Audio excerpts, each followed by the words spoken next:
점심 드시고 이제 날이 추운데 안에 있으니까 따뜻하고 그러니까 잠이 썩 오지 그죠? 잠이 썩 옵니다. 그래서 찬양하실 때 박수 칠 때는 박수 치면서 찬양하세요. 성경에도 이제 서고 치면 박수 치면서 찬양하라고 했잖아요. 그죠? 앞에서 이제 빠른 템포를 이렇게 찬양하시면은 찬양을 이렇게 박수 치면은 반은 치고 반은 안 치고 그러면 안 되겠죠? 박수 칠 때 박수 치기 바랍니다. 성경에도 나와있고 또 박수를 쳐야 건강하죠? 그리고 잠도 깹니다. 너근하니까 박수 쳐서 우리 뭐라고 그러지? 이 바퀴가 몸에 연결된 그 경락들을 이제 자극해서 잠을 깨우셔야 돼요. 그래야 이제 말씀을 들을 때 안 졸고, 특히 오후 시간 같으면 요 시간은 잠이 딱 오기 알맞은 시간이에요. 배도 부르고 따뜻하고 편안하고 그 제 목소리가 자장같이 얼마나 달콤합니까? 지금 온풍기 끄면 됩니다. 추우면 꺼버리면 그러니까 이제 보시고 박수 칠 때는 같이 치셔야 돼요. 남들 다 치는데 안 치면은 이상하죠. 그렇게 해서 잠을 깨우시고 근데 참 오늘도 많이 허전하네요. 다들 어디 갔을까? 자, 오늘 사도행전 20장 사도행전 20장 말씀을 살펴보면서요. 그리고 오늘은 주님께 직분을 받은 사명을 받은 사람이 어떻게 주님을 섬기게 될 것인가에 대해서 오늘 말씀을 통해서 우리가 살펴보도록 하겠습니다. 그래서 사정들을 통해서 이제 계속해서 안 빠지고 나오는 사람이 있습니다. 바울이 계속해서 안 빠지고 나오죠. 그렇죠? 전반부에는 베드로가 계속해서 거의 장마다 나왔지만 이제는 계속해서 이 사도 바울의 그런 선교 여행에 대한 그 이야기들이 계속해서 나옵니다. 오늘은 밀레도에 가서 이제 에베소 장로들을 청합니다. 에베소가 지리적으로 참 중요하다 그랬죠. 그죠? 에베소를 거점으로 해서 이제 부채꼴 모양으로 그 주변에 복음을 전하는 바울의 전도 전략을 보게 됩니다. 바울이 이제 복음을 전할 때 제일 먼저 도시에 먼저 갑니다. 도시에 먼저 복음을 전하고 그 다음에 또 그 주변 지역으로 복음이 퍼져가도록 그런 전략을 쓰는 것을 보게 됩니다. 오늘은 이제 밀레도에서 사람들 에베소에 있는 장로들을 청하면서 그들에게 마지막 에베소 장로들에게 고별 설교하는 것이 나옵니다. 이후로 이제 이 고백대로 나중에 예루살렘으로 가죠. 21장에 보게 되면 예루살렘으로 갑니다. 그리고 거기서 이제 결박이 되었습니다. 결박이 되어져서 자유 몸이 아니라 묶인 몸으로 이제 로마까지 가죠. 그래서 마지막에 이제 로마에서 복음을 전하고 하나님 나라로 이제 하나님께로 부르심을 받는 그런 바울을 보게 됩니다. 오늘 에베소 장로들을 부르면서 그들에게 마지막 고별 설교하는 가운데 사도 바울이 어떤 자세로 복음을 전했고 교회 직분자들이 어떤 자세로 교회를 섬겨야 되는지 자기의 고백을 통해서 우리가 살펴볼 수가 있습니다. 17절에 보게 되면 이제 바울이 빌레도에서 사람을 에베소로 보내 교회 장로들을 청하죠. 그렇죠? 그러면서 이제 18절에 그렇게 얘기합니다. 아시아에서 들어온 첫날부터 지금까지 내가 항상 여러분한테 어떻게 했는지 여러분도 아는 바니 이렇게 이야기하면서 내가 너희들에게 복음을 어떻게 전하는지 너희도 안다 하고 이렇게 이야기하시면서 다시금 이제 자기의 신앙, 자기의 자세, 그 자기의 사명을 어떻게 감당했는지를 고백합니다. 특별히 우리가 잘 아는 요절이 있습니다. 24절입니다. 같이 한번 들어볼까요? 내가 달려갈 길과 주 예수께 받은 사명 곧 하나님의 은혜의 복음을 증언하는 일을 마치려 하면 나의 생명조차 조금도 귀한 것으로 여기지 아니하노라. 아멘. 사도 바울은 그렇게 고백합니다. 주 예수께 받은 사명, 자기 달려갈 길을 고백합니다. 그 하나님 은혜 복음을 증언하는 일을 마치려면 나의 생명을 조금도 귀한 것으로 여기지 아니하노라 고백을 합니다. 자기 사명 감당하기 위해서 목숨을 내놓고 사명 감당을 위해서 일을 하는 바울의 모습. 자, 그렇다 그러면 왜 사도 바울은 사명을 위해서 주님께서 맡기신 하나님 복음을 전하는 일을 감당하고 있어서 자기의 목숨을 조금 더 아끼지 아니하고 그렇게 헌신하고 봉사했을까? 사도 바울은 우리가 똑같은 사람이죠. 그렇죠? 똑같은 예수 그리스도를 구주로 영접하고 하나님의 자녀가 된 사람입니다. 우리하고 뭐 다른 특별한 사람은 아니에요. 그가 뭐 슈퍼맨이었다든가 아니면 뭐 요즘 나오는 뭐 어벤져스에서 나오는 그 뭐 이상한 사람들이 있죠. 그렇죠? 초능력을 행하는 그런 사람이 아니라는 거예요. 지극히 우리가 똑같은 사람에서 불구하고 그런 하나님의 일을 감당하는데 목숨을 내놓고 했습니다. 그가 섬기는 하나님, 우리가 섬기는 똑같은 하나님이십니다. 그를 돕고 계신 성령께서 똑같은 분이시고요. 우리를 돕고 계신 성령께서도 똑같은 분입니다. 그리고 똑같이 하나님께로부터 직분을 받았습니다. 소명을 받았어요. 그럼에도 불구하고 사도 바울은 우리의 마음이 본이 되어지고 있는데 바로 목숨 내어놓고 실질적으로 사도 바울의 행적을 쭉 살펴보게 되면은 이것이 어떤 그 하나의 이야기가 아니라 자기의 삶이었죠. 실질적으로 목숨을 내놓고 복음을 전했어요. 그래서 수많은 감옥에 갇히기도 하고 많은 매도 맞고 채찍이 맞고 돌에 맞아 죽을 뻔도 했고 또 자연적인 강이나 강도의 뭐 이런 파도 위험이라든가 이런 위험을 끊임없이 당했습니다. 그래서 어저께였으면 아시아에서 살 소망까지 끊어졌다. 저는 그렇게 고백할 정도로 어려움을 당했습니다. 실질적으로 목숨이 경락가는 노인들이 참 많았어요. 그럼에도 불구하고 포기하지 않고 끊임없이 복음을 전했습니다. 우리가 똑같은 사명을 받은 사람인데 왜 바울이 그렇게 했을까?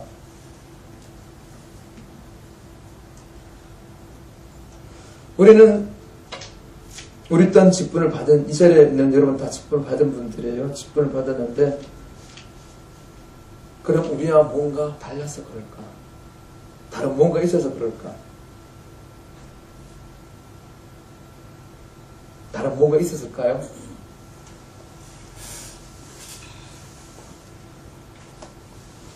다른 뭔가 있었지는 않은 것 같아요. 똑같은 하나님, 똑같이 우리 성령님 은혜 가운데 살아가고 있잖아요. 그렇죠? 그런데 바울이 그렇게 했던 것은 다른 것이 아니라 그가 생각하고 있는, 그가 바라보고 있는 교회관입니다. 그가 세우고자 했던 그 교회, 그리고 또 에베소 교회 같은 경우는 세웠잖아요. 그렇죠? 그러면서 그 장로들 청해서 이제 그들의 검문을 하죠. 그랬을 때 그는 어떤 교회관을 가지고 있는지 오늘 성경에서 우리에게 보여주고 있습니다. 28절 보시기 바랍니다. 같이 한번 읽겠습니다.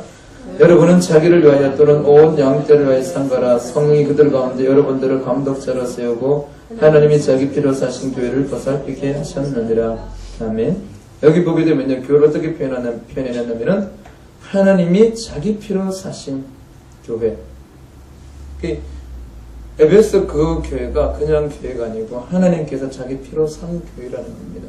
하나님께서 피라는 값을 지불하고 산 교회라는 겁니다. 피는 성경 말에 생명이죠. 생명값을 주고 세운 교회라는 거예요. 달리 말하면은 예수 그리스도의 십자가의 그 죽음에 의해서 세워진 것이 교회라는 겁니다.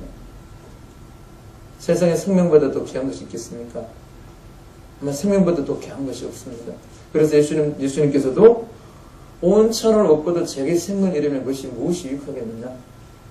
천하보다 귀한 것이 생명이라고 말씀하셨어요.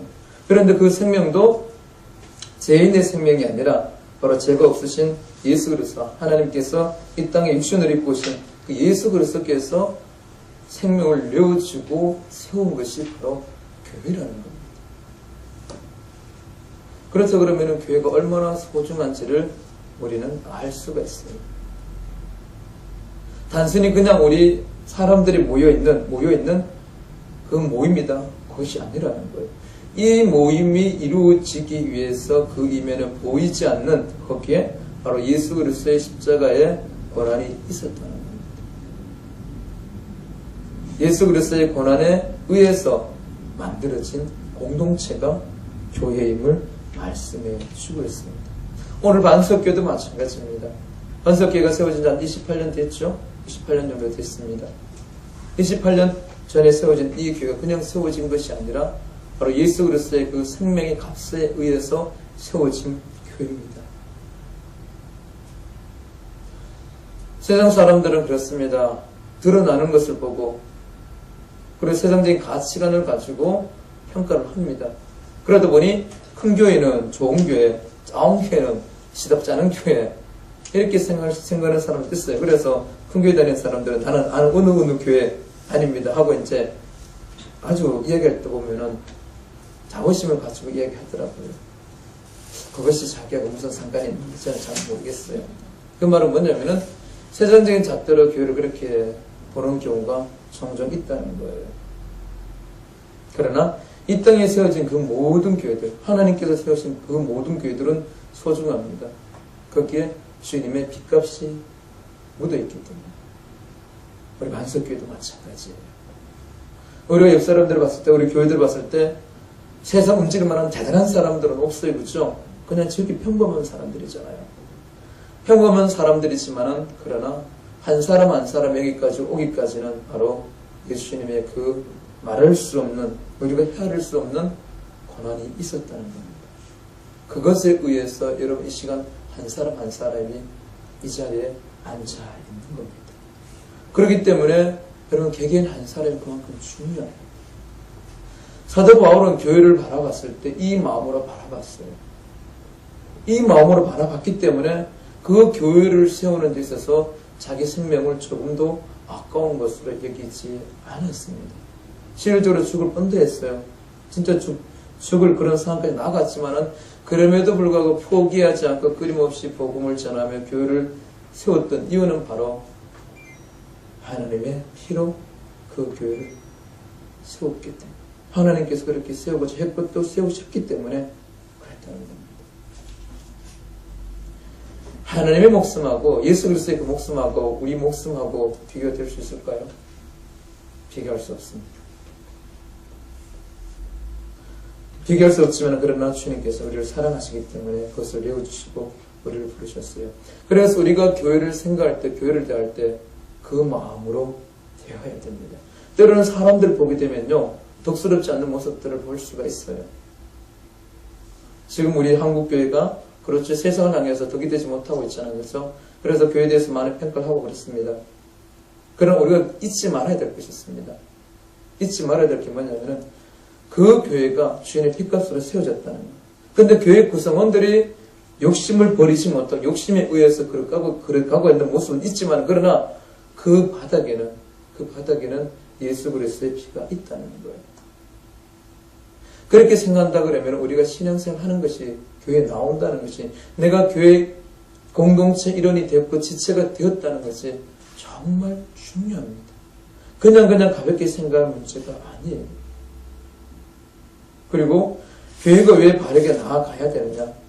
세상 사람에 의해서가 아니라 바로 예수 그리스도의 핏값으로 샀기 때문에 거기에 맞춰져야 됩니다. 핏값으로 샀기 때문에 교회는 누구 겁니까? 주님 겁니다. 그래서 교회의 머리는 누구시라고요? 그리스도시죠. 그리스도예요. 그 주님께서 원하시는 대로 교회가 나아가야 됩니다. 그러나 지금의 한국교회 다는 안 그렇죠. 몇몇 대형 교회들이 그런 걸 통해서 전체 교회가 도매금처럼 그렇게 보여지고 있죠. 그렇죠? 그것은 예수 그리스도 머리 대신 예수를 따르는 것이 아니라 사람의 욕심에 의해서 나아가는 모습들을 보게 됩니다. 그러니까 세상으로부터 욕을 얻어먹고 있습니다.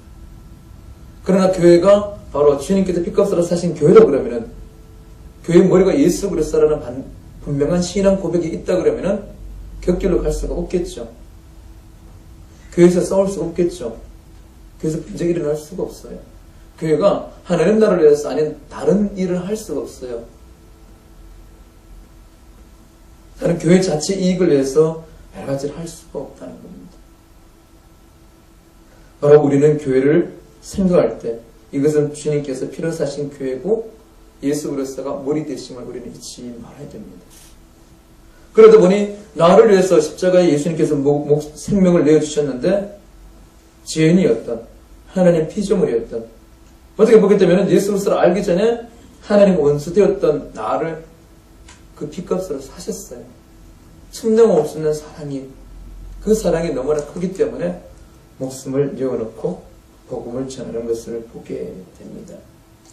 또한 이것이 끝이 아니죠. 예수 그리스도께서 우리에게 생명을 주셨을 때는 그 생명 속에는 뭐가 있습니까? 바로 부활이 있죠.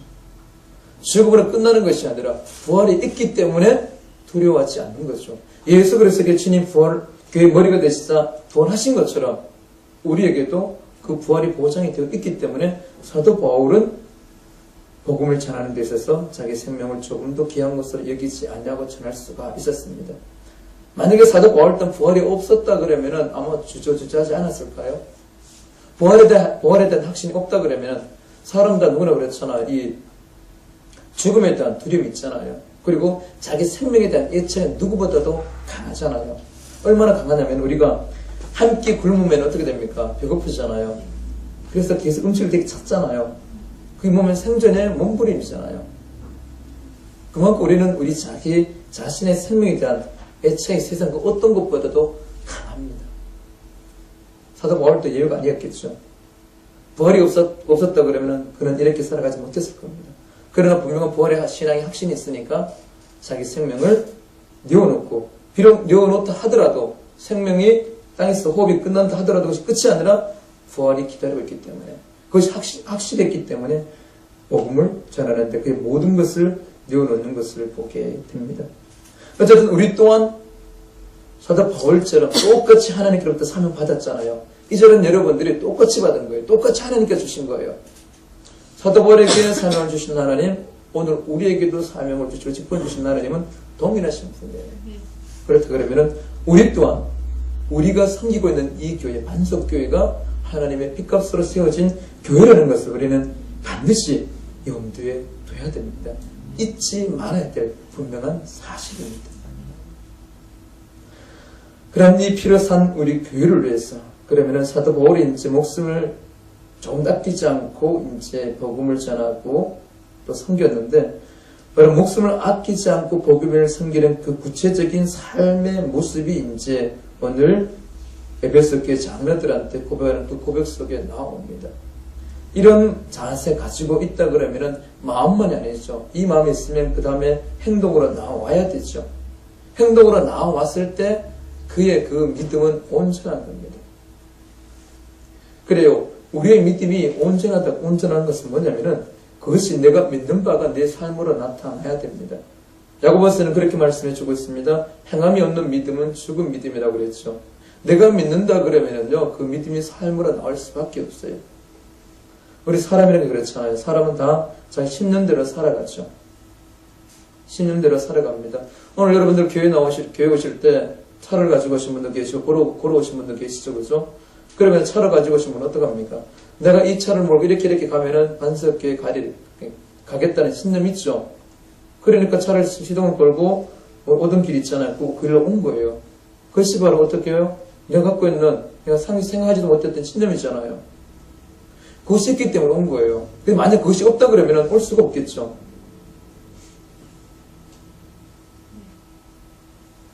사람이 감기 걸리면 왜 감기약을 먹습니까? 감기 걸리면 감기약 드시죠? 근데 감기약이 백혈 무익하다고 뭐 얘기하는 사람도 종종 있어요. 저는 뭐 의사가 아니라서 잘 모르겠어요. 근데 보면은 감기약은 뭐 진짜 감기약이 아니라 그러죠.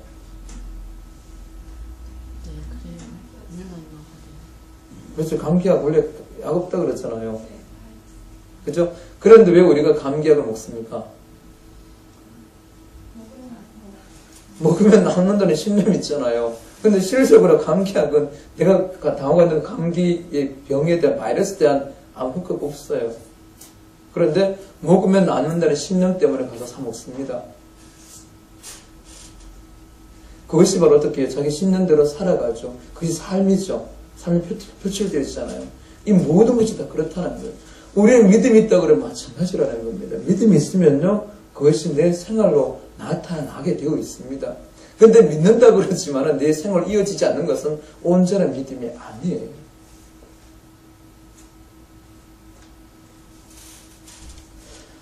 바로 나의 생명을 조금 더 귀하지 아니한 이런 모습으로 섬긴다 그러면은 나타나야 될, 삶으로 나타나야 될 모습이 있습니다. 그 모습이 어떤 모습이냐? 19절입니다. 19절 같이 읽겠습니다. 곧 모든 겸손과 눈물이며 유대인의 관계로 말미암아 당한 시험을 참고 주를 섬긴 것과 유익한 것은 무엇이든지 공중 앞에서나 각 집에서나 거리낌 없이 여러분의 전화 가르치고, 여기까지입니다. 아멘. 사도 바울은 보시기 바랍니다. 이제 그런 자세를 계속 복음을 전하죠. 복음을 전했는데 구체적으로 에베소 교회를 세울 때, 에베소 교회를 대할 때, 그렇죠? 거기 보게 되면 어떻게 에베소 교회를 세우고 그 성도들을 대했느냐? 첫 번째가 모든 겸손이라는 겁니다. 겸손. 겸손. 우리가 주님을 섬길 때, 교회를 섬길 때 가장 기본이 뭐냐면은 겸손입니다. 겸손으로 섬겨야 됩니다.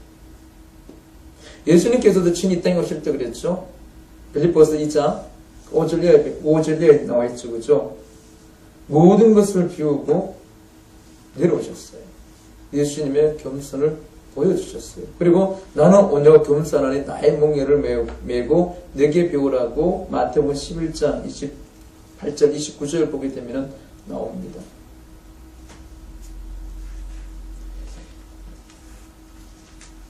여러분, 사람과의 관계에 있어서요, 사람과 친해지고 그 사람을 나의 편으로 만드는 데 있어서 가장 강력한 힘이 뭐냐면은 바로 섬김이죠. 그죠? 여러분, 내가 잘났다 나를 따르라 그러면은 사람들은요, 요즘 그래요. 잘 안 따르죠. 다른 척하지만 속으로 어떻게 해요? 네가 먼저 그렇죠. 근데 사람의 마음을 움직이고 그에게 진정성을 보여주고 그가 마음에 자발적으로 따르도록 하기를 원한다 그러면은 바로 겸손해야 됩니다.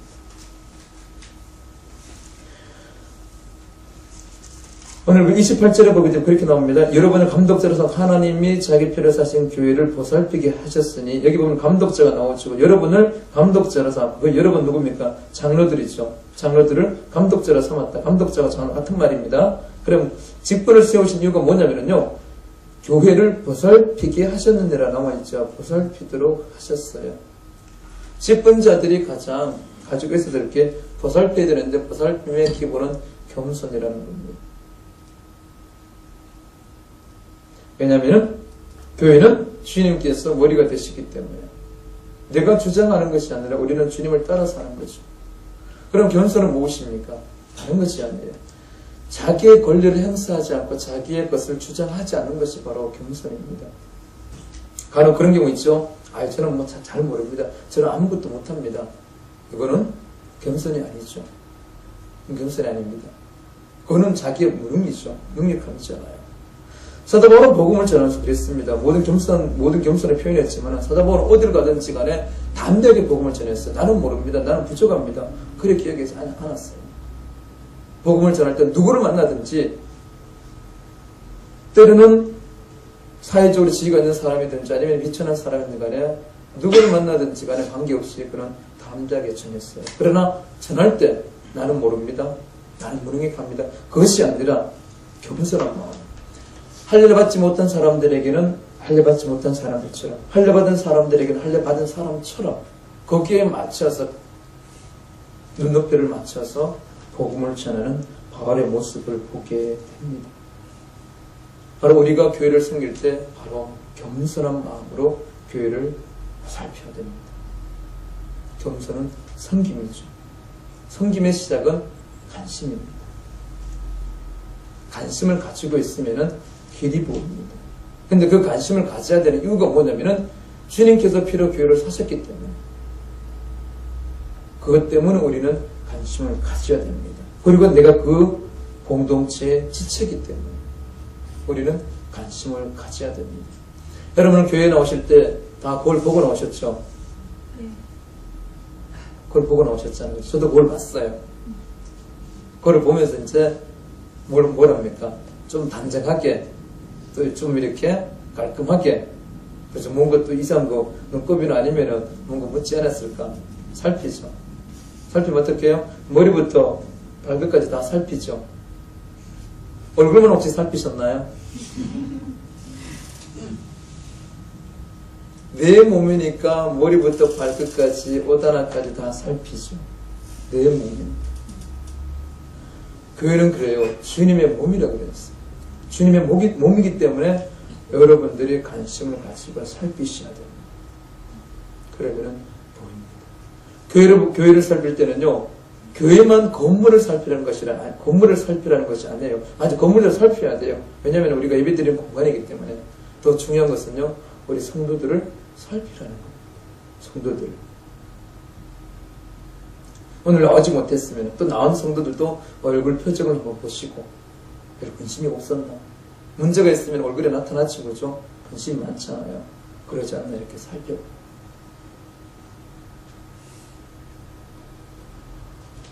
바로 우리가 교회를 섬길 때 첫 번째 덕목이 겸손한 거예요. 겸손. 주님께서 가장 싫어하는 것이 있어요. 가장 싫어하는 게 뭔지 아세요? 하나님 것이 가장 꼴보기 싫은 거. 하나님은 자비하시기 때문에 다 덮어줍니다. 다 감싸줘요. 그런데 한 가지 하나님께서 꼴보기 싫은 것이 있어요. 뭐가 꼴보기 싫겠습니까? 교만한 걸 제일 꼴보기 싫어요. 그래서 교만한 자를 하나님께서 직접 대적하신다 그랬어요. 하나님께서 대적하는 사람은 교만한 사람이에요. 그래서 자기의 모든 권리를 자기 주장을 펴는 것이 아니라 살피며 성도가 뭘 필요할까? 우리 누구누구는 어떤 도움을 필요로 할까? 거기에 맞춰서 살피고 대하는 그 마음의 자세. 두 번째로 보게 되면요, 사도 바울은 모두 겸손뿐만 아니라 눈물이라고 나와 있습니다. 눈물.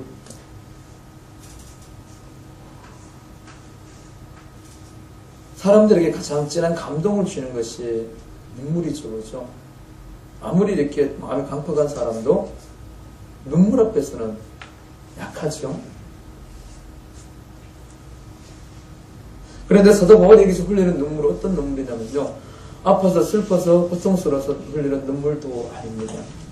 이 눈물은 바로 교회를 위한 눈물이고 성도를 위한 눈물입니다.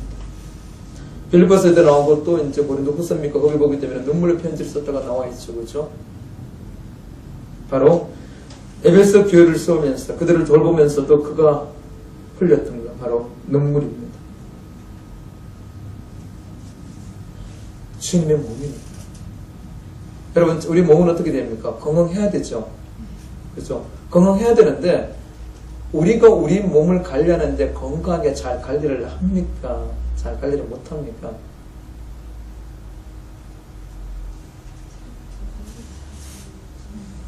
근데 대부분 사람들 보게 되면요, 관리를 잘 하는 사람보다 관리를 잘 못하는 사람들이 좀 더 많은 것 같아요. 관리를 한다는 것은 어떻게 우리 건강한 몸을 유지해야 되잖아요. 근데 지금 나이가 들면 들수록 대사증후군도 나타나고, 그렇죠? 그다음에 운동을 안 해서 몸의 이제 기능들이 약해지기도 하고, 또 마시지 말아야 될 더 마시지 말아야 될 걸 많이 들여 마셔서 스스로 이제 몸을 이제 파괴하는 사람도 있죠, 그렇죠? 사람들은 참 그래요. 당신 그 몸에 안 좋으면 하지 말라 그래도 어떡해요? 끝까지 하는 사람이 있어요. 그것도 돈 주고, 그죠? 아니, 돈 주고 건강을 위해서 돈을 투자하면 이해가요. 근데 몸을 망치는데 막 돈을 투자하는 사람들이 얼마나 많아요. 그럼 우리가 몸이 아프면 어떻게 됩니까? 몸이 아프면 우리는 관리를 해야 되죠. 관리를 해야 돼요.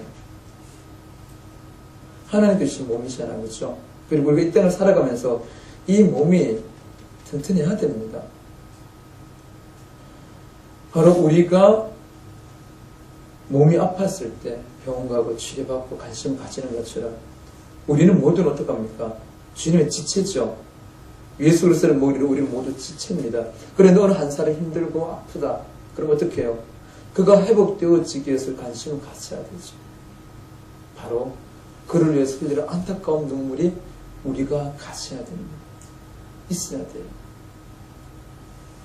그 교회를 위해서 눈물 흘렸던 사도 바울의 그 눈물처럼 오늘 우리도 마찬가지입니다. 우리 반석교회를 위해서 반석교회 성도 한 사람 한 사람을 위해서 저도 그렇고 여러분도 그렇고 눈물을 흘릴 수 있는, 눈물을 흘리면서 안타까워하고 기도할 수 있는, 기도해야 되는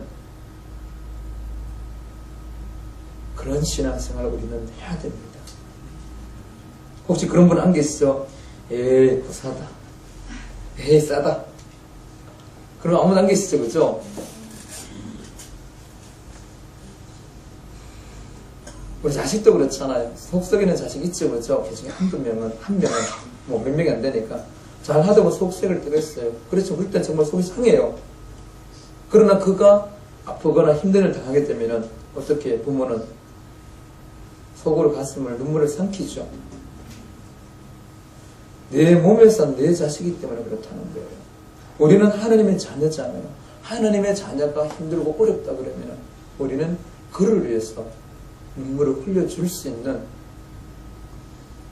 그런 마음, 그런 진정한 사랑을 우리는 가져야 됩니다. 여러분 기도하실 때 누구 위해서 기도하면 가슴이 찡해지면서 그런 간절한 마음으로 기도가 나오는가요? 우리 교회를 위해서 우리 교회의 공동체를 봤을 때 그런 진한 마음으로 그런 마음이 생기나요? 그런 마음이 없으면은 안 돼요. 내가 반석교회 공동체 일원이라 그러면은 그 마음 있어야 돼요. 그 마음 있어야 돼요. 그래야 우리가 한 가족입니다. 한 지체예요. 아니 내 몸에 병이 들은 내 손가락이 아픈데 다른 모든 지체는 이 신경을 안 써. 그럼 됩니까 안 됩니까? 손가락이 아프면 어떻게 돼요? 물에 발가락까지 다 신경 쓰잖아요.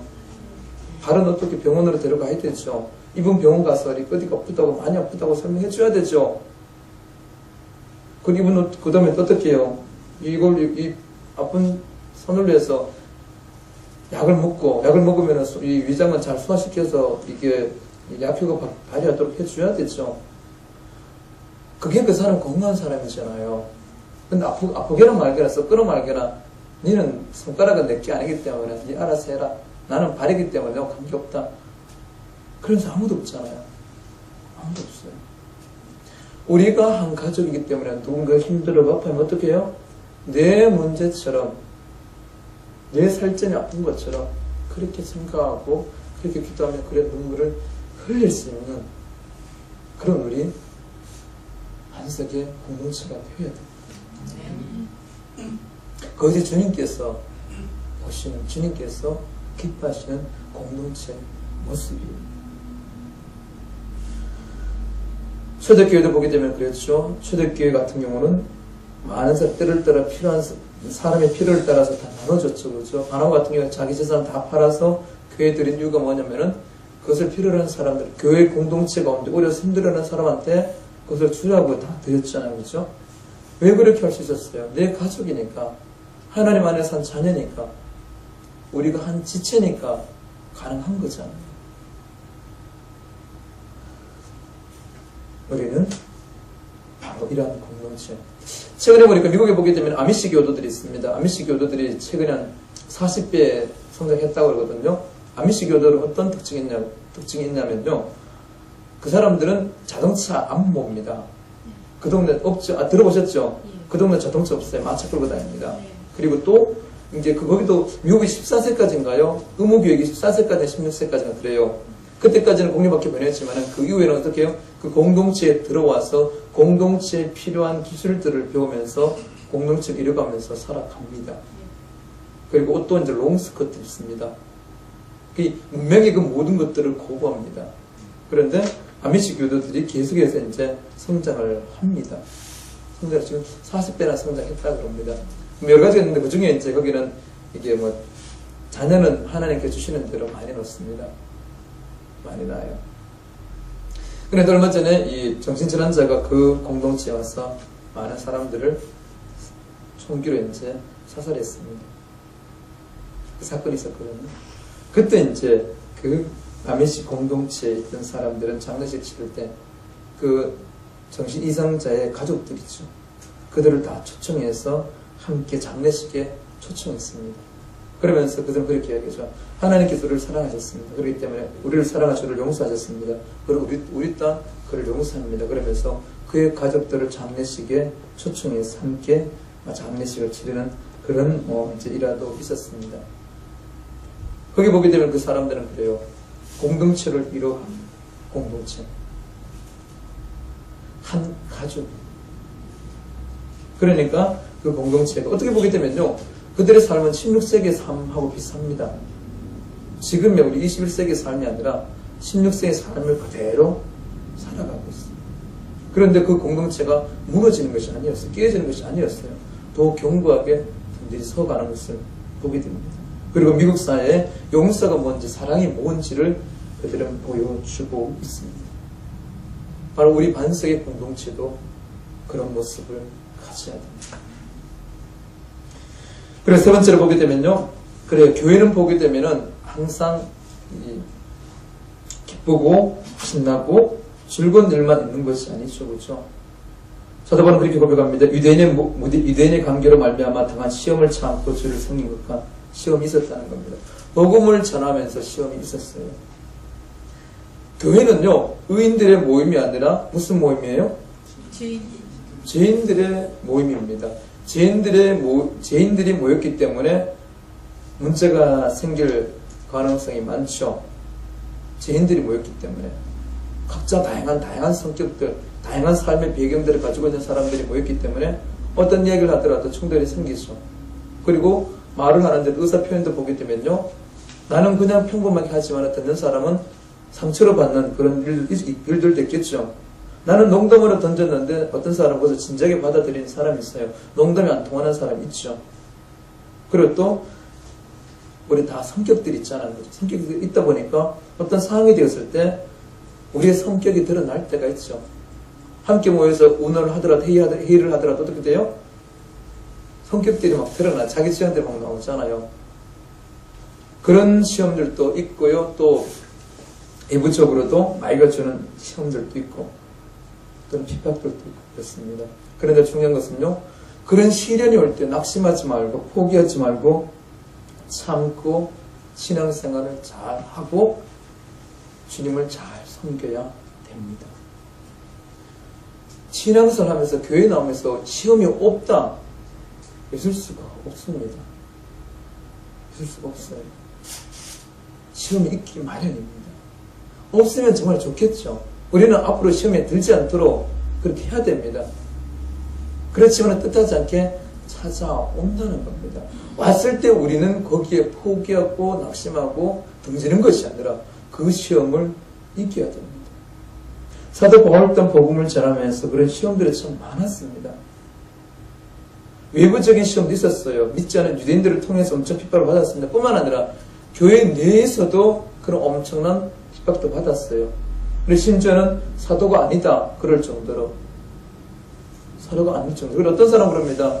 당신에게 글을 쓰면 참 좋은데 말하는 거 보니까 영신 괜찮다. 그런 식으로 인신공격 비슷하게 한 내용도 나옵니다. 그것도 다른 것이 아니라 자기가 복음을 전해서 세웠던 그 교회 성도들을 통해서 그런 이야기를 들었어요. 그랬을 때 얼마나 낙심적이었어요. 얼마나 가슴이 아팠겠어요. 갈라디아서 같은 경우는 제가 전에 그 복음을 전했는데 그 복음을 처음에는 잘 받아들였어요. 그런데 얼마 지나지 않아서 율법을 받아들였죠. 다른 복을 받아들였죠. 그래서 사도 바울이 엄청 화가 났어요. 그래서 이 다른 그 서신서에 보게 되면은 먼저 소대 인사가 있는데 거기 인사도 없습니다. 얼마나 열받았으면 인사도 안 하고 그냥 써적했겠습니까? 그런 일들이 있었다는 거예요. 그러나 그 모든 것을 다 참고 끊임없이 주님을 섬겼다는 거예요. 때로는 우리가 신앙생활 하면서 어려움이 있을 수 있어요. 그때는 포기하지 마시기 바랍니다. 그 시험을 이겨야 돼요. 극복해야 돼요. 사람마다 믿음의 수준차가 다 다르죠. 어떤 사람 믿음이 좋은 사람이 성장한 사람이 있는 반면에 그렇지 않은 사람도 있다는 거예요. 믿음이 성장하지 않으면 그의 관점은 아직도 세상적인 관점이죠. 세상적인 관점을 이야기했을 때 부딪힌다는 겁니다. 그러나 그것 때문에 우리는 포기할 수가 없습니다. 왜냐하면 이 교회는 주님께서 세우신 주님의 교회입니다. 그리고 우리 신앙의 어머니와 같은 역할을 하는 것이 교회입니다. 그리고 그 교회를 섬기라고 하나님께서 내게 직분을 주신 거예요. 하나님께서 사명을 주신 거예요. 하나님께서 그런 걸 모르셨겠어요? 이런 형편을 몰랐을까요? 다 아신다는 거예요. 모여있는 사람들의 성격들 다 아십니다.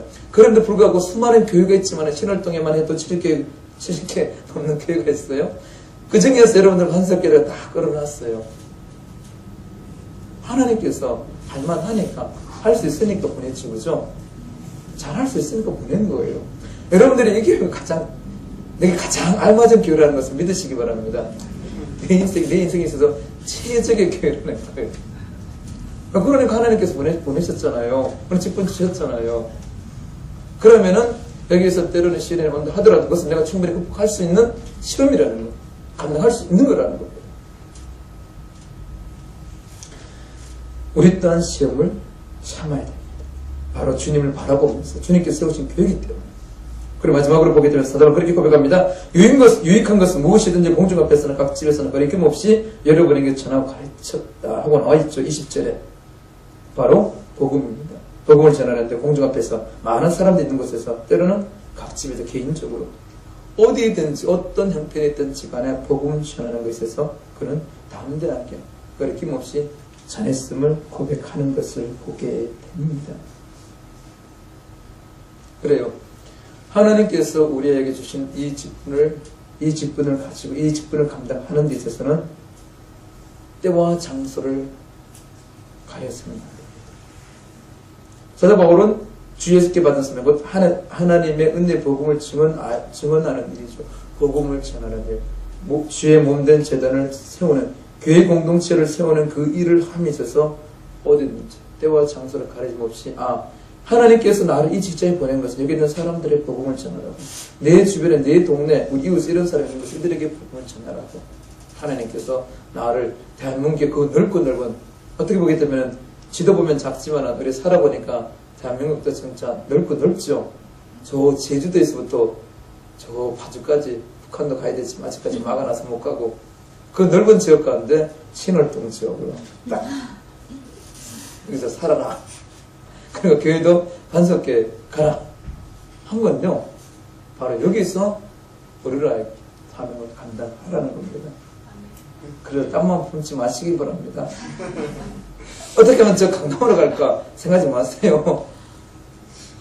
어떻게 하면 저 새로운 뉴타운으로 갈까, 저 내곡동으로 갈까 그러지 마시고요.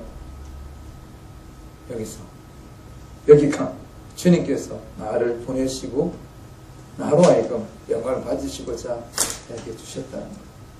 그래서 생각하시고 내가 어떤 위치에 있든지 어떤 형편에 어떤 자리에 있든지 간에 복음을 전할 수 있는, 전하는 그런 자세를 가지시기 바랍니다.